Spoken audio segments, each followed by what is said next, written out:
السلام علیکم ناظرین، حضرت ابو ہریرہ رضی اللہ عنہ سے روایت ہے کہ رسول اللہ صلی اللہ علیہ وآلہ وسلم نے ارشاد فرمایا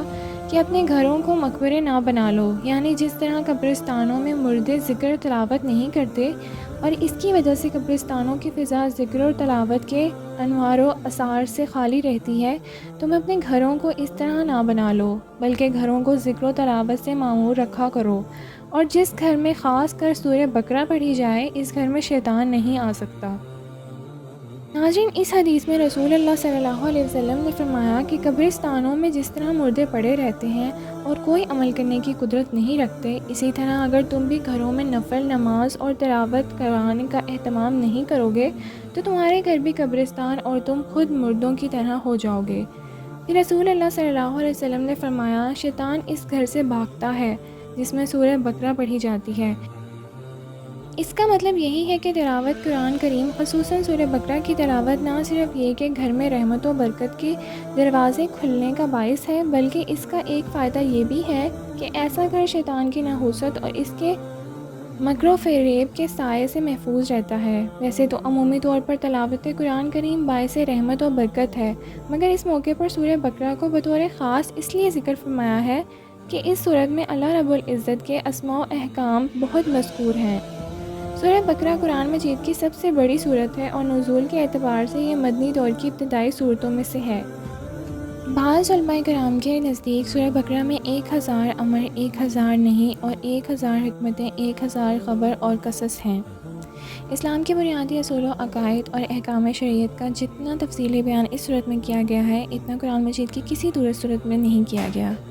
غالباً اسی خصوصیت کی وجہ سے اس کو قرآن مجید میں سب سے مقدم رکھا گیا ہے، اور غالباً اسی امتیاز کی وجہ سے اس کو حدیث ثناء القرآن کہا گیا ہے۔ اس صورت کے شروع میں ایمان کے بنیادی اصول، توحید، رسالت اور آخرت کو تفصیل سے، اور صورت کے درمیان میں ہر شعبے زندگی یعنی عبادات، معاملات، معاشرت، اخلاق اور اصلاح ظاہر و باطن کے بنیادی اصول اور اس کے متعلق ہدایت، اور صورت کے آخر میں ایمان مفصل بیان کیا گیا ہے۔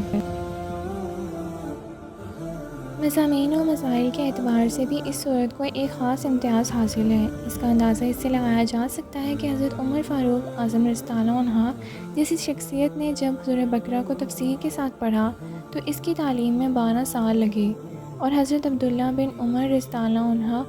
نے یہ صورت 8 سال میں پڑھی۔ اللہ تعالی ہم سب کو کثرت کے ساتھ قرآن مجید کی تلاوت، اس کو سمجھنے اور اس پر عمل پیرا ہونے کی توفیق عطا فرمائے، آمین ثم آمین۔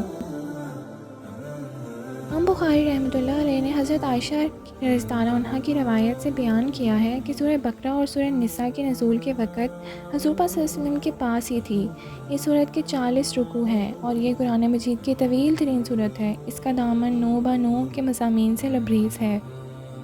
اس صورت کے قدر و منزلت اور عظمت و فضیلت کے سلسلے میں آئیے کچھ احادیث کو دیکھتے ہیں۔ حضرت ابو امامہ رحمۃ اللہ علیہ سے روایت ہے کہ میں نے رسول اللہ صلی اللہ علیہ وسلم سے سنا، آپ ارشاد فرماتے تھے کہ قرآن پڑھا کرو، وہ قیامت کے دن اپنے پڑھنے والوں کا شفیع بن کر آئے گا، خاص کر زہرانین۔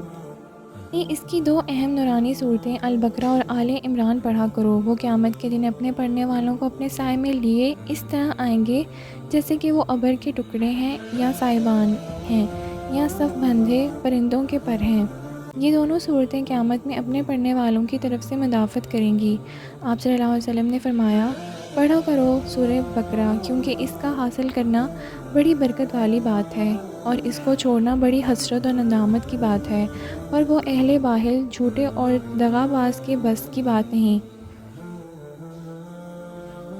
اہل باہل کے بس کی بات نہیں، یعنی وہ اسے حفظ نہیں کر سکتے، اور بعض حضرات نے فرمایا کہ اہل باہل سے جادوگر مراد ہے، مطلب یہ ہے کہ سورہ بقرہ کے پڑھنے والے جادوگر اثر نہیں ہو سکتا۔ ابو ہریرہ رحمۃ اللہ علیہ سے روایت ہے کہ رسول اللہ صلی اللہ علیہ وسلم نے ارشاد فرمایا، ہر چیز کا ایک بلند حصہ ہوتا ہے، قرآن کا بلند حصہ سورہ بقرہ ہے، اس میں ایک آیت ہے جو قرآن کی سب آیتوں کی سردار ہے، وہ آیت الکرسی ہے،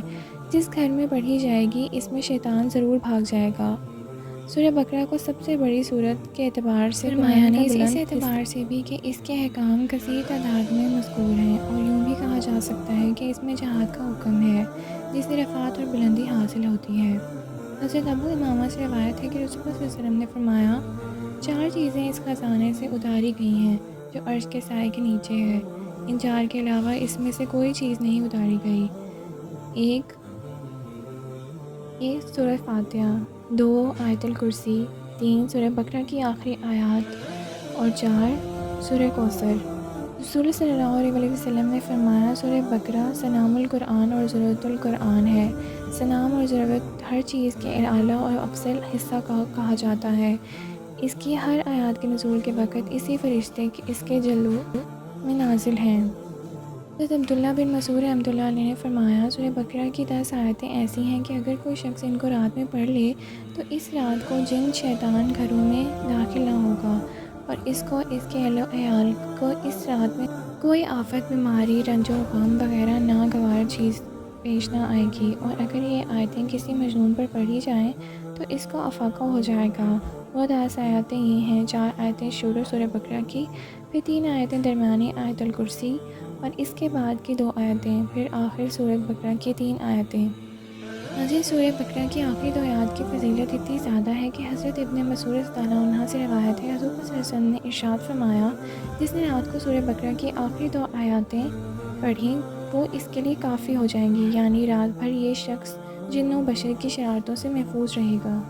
ان آخری 2 آیاتوں کی اتنی فضیلت ہے کہ حضرت عمر فاروق رضی اللہ عنہ اور حضرت علی رضی اللہ عنہ نے فرمایا کہ ہمارا یہ خیال ہے کہ کوئی آدمی جس کو کچھ بھی عقل ہو وہ سورہ بقرہ کی ان 2 آیات کو پڑھے بغیر نہ سوئے۔ اللہ تعالی ہم سب کو قرآن مجید کی ان آیاتوں کی افادیت کو سمجھنے کی اور ہر رات سونے سے پہلے ان کو پڑھنے کا معمول بنانے کی توفیق عطا فرمائے، آمین۔